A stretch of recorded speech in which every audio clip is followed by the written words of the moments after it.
నిజామాబాద్ నగరంలోని సమీకృత జిల్లా కార్యాలయాల సముదాయ సమావేశంలో అధునాతన హంగులతో నూతనంగా నిర్మించిన ఇందిరా మహిళా శక్తి భవన సముదాయంను కలెక్టర్ ఇలా త్రిపాఠి గురువారం సందర్శించారు. తుది దశకు చేరుకున్న నిర్మాణ పనులను, వాటి నాణ్యతను పరిశీలించారు.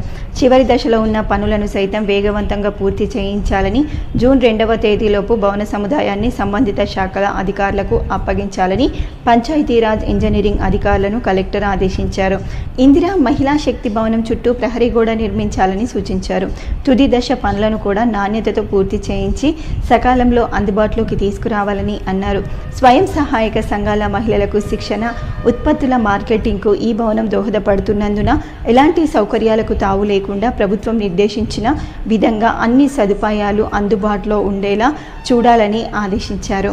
కలెక్టర్ వెంట డిఆర్డీఓ సాయన్న, జిల్లా పంచాయతీరాజ్ అధికారి బావయ్య, ఈఈ వీరానంద్, మెప్మా ఏపీడీ మధుసూదన్ తదితరులు ఉన్నారు.